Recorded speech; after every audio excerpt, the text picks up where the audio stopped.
Greetings, ladies and gentlemen, and welcome to today's edition of Read TFOS, where I take old stories I've narrated and update into modern audio standards. This particular story is called Human Bioweapons, written by Unknown.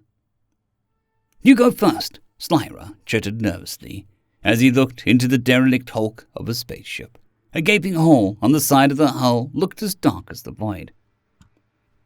You would think that someone with a chitin exoskeleton would be braver, Gonk replied, keeping their ship aligned with the floating ruin.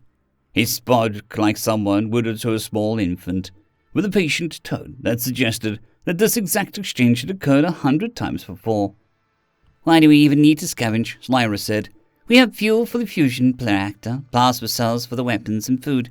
We aren't going to die anytime soon, at least not from unpreparedness, and we're pretty rich. And I would like to stay rich, Gonk said.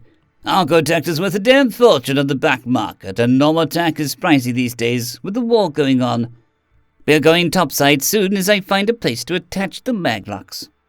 Slyra stared at the ship and ground his mandibles as the darkness engulfed their ship. He closed his eyes and tried to imagine that he was safe and sound again in his hive, laughing and drinking with his friends in the darkness. It was different with the dark here and the dark back home. Suddenly, he screeched as their ship precariously scraped the side of the hulk. Can you please get this infernal piece of junk under control? Gonk shrugged as the ship attached with a loud reverberating clank. He heaved his massive fur-covered bulk out of the pilot seat and started towards the airlock, where he began to put on a pressurized suit that looked 2 sizes too small. Slyra just stared blankly at Gonk bumble around with his helmet. Any time today would be great, Gonk said, as he finally managed to seal his suit. Slyra took a deep breath of recirculated air. We must be near the crew quarters, Gonk said, gesturing at the floating pillow with the flashlight embedded in his suit's arm. He continued moving down the hallway with the portable drone floating closely behind him. That's lovely to hear, Slyra said in between gritted mandibles. I don't understand why you're so scared. It's an empty ship. Everyone inside has either escaped in pods or died. My kind of a fear of derelicts encoded in our DNA. Some early brood queen added it when exploring an abandoned spaceship and released a predecessor poison. An entire hive world puked out blood and died. Huh. Yeah. What species do you think the ship belonged to? Gong said, stripping a circuit board of a processing chip and putting it on the drone. Hard to say. Too small for your kind and too sterile for mine. Definitely not predecessor. Slyra sniffed in disdain. This tech is obsolete. Who even uses carbon nanotubes anymore? What's wrong with carbon nanotubes? Stuff's light, strong, of course, and cheap. There's a reason building standards outlawed its use. It gets into your lungs and tears them up from the inside. It's absolutely terrible for the environment. Never took you as an environmentalist. Our worth is what we do for a world, Slyra quoted from his broodmother. She had always drilled that into him. Sounds preachy. Help me with this door, would you? A few grunts later, the door shifted enough to allow Gronk to fit in. It opened into a wide room, tall enough for 3 Gronks to stand up straight and still not touch the ceiling. There were several crates still attached to the ground. Jackpot! Gronk moved to start lifting crates and attaching them to his drone. Slyra stared at the crates. He thought of the world-eating virus and the billions that had died. Are you going to help me lift this cargo? Gonk said angrily, after realizing Slyra had not moved. Maybe we should leave it, Slyra offered. We don't know what's inside, and it could be dangerous. And risk losing the only profit this little excursion has brought. Gonk shook his head. These past few hours haven't been fruitful, so help me attach this to the drone. Slyra paused just a moment before joining in. He was fairly certain this was a Terran shipment. A couple hours later, they returned to their ship. After calming down Slyra, very fearfully for an insectoid that wasn't supposed to feel any fear, Gonk started to inspect the day's trawl. There was a lot of scrap, worth several thousand credits. Gonk shook his head disapprovingly. He could make that in a day without getting lost in a foreign derelict ship. The crates were made of some sort of organic celluloid substance. Interesting, but not valuable. They probably had something inside of them. Gonk realized after thinking very hard about it. Thinking was not his species' forte. Gonk injected a claw and, before Slyra could complain some more, Gonk split one of the boxes straight down the middle. Nothing happened. Inside the box were several sealed black jars with red flecks inside. Slyra reached out and took one in his hand. He tried to read the label, but his Terran was pitiable. "Are they worth anything?" Gonk asked immediately. "I haven't the foggiest idea what they are, much less what they cost." Gonk scoffed as he reached for a plasma torch. He brought the flame to the jar.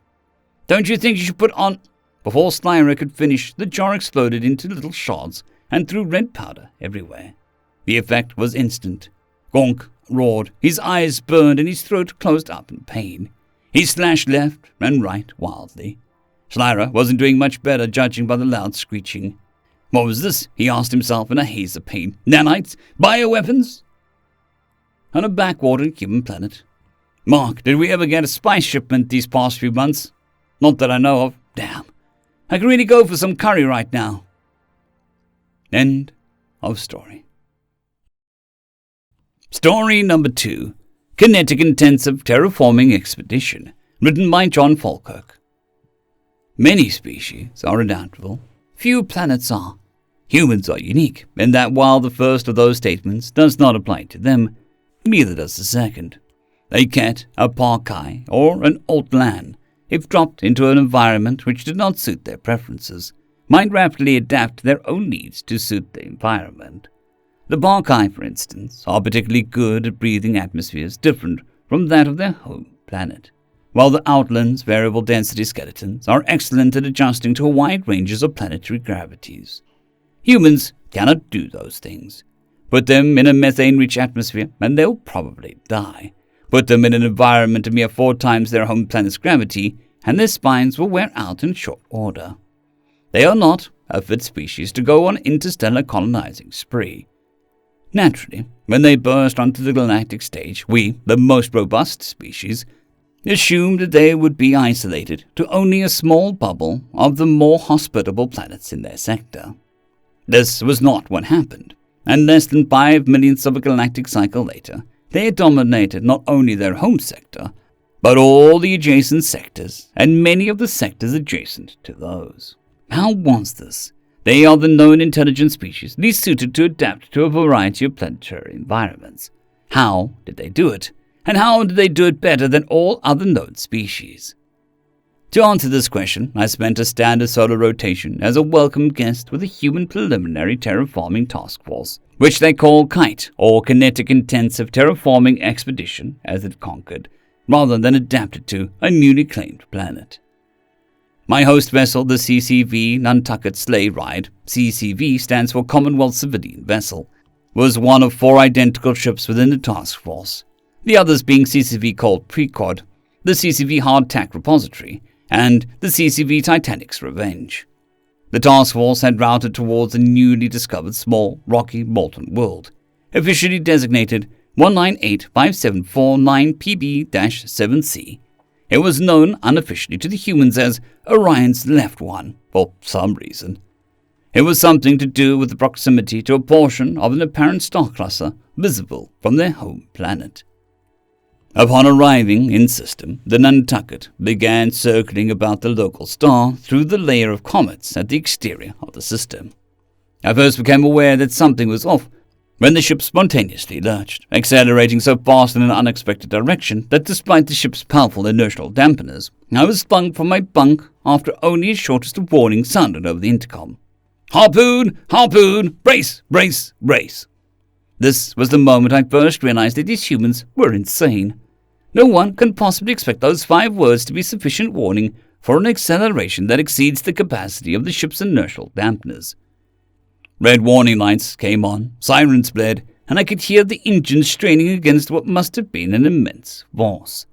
Slowly and cautiously I made my way to the bridge where I found the captain, a human by the name of Chase, with a massive black bushy growth above the top and covering the front of and below his cranium, calmly standing next to the helm with a mug of vile brown liquid in his left appendage. I inquired as to what was going on, and it informed me that everything was fine and that the ship had harpooned a big one. On further investigation, I managed to determine that we were being dragged across the local Oort cloud by a comet, which our ship had intentionally affixed itself to via cable and was currently engaged in decelerating.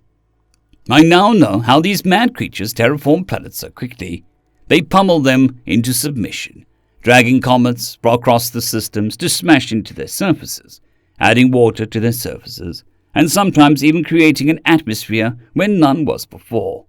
A bit rough on the geology, Captain Chase informed me, but worth it in the end. And now I know. There are many molten, overly hot, or otherwise barren worlds that even the most adaptable species cannot live upon. The relatively non-adaptable humans have figured it out. If you can't adapt yourself to the world, force the world to adapt to yourself. End of story. I'd greatly like to thank our Tier 5 channel members, Casper Arnholt, John Creighton, Manatharia, 050, Dragzoon WRE, and Elijah Silvercross. Thank you very much.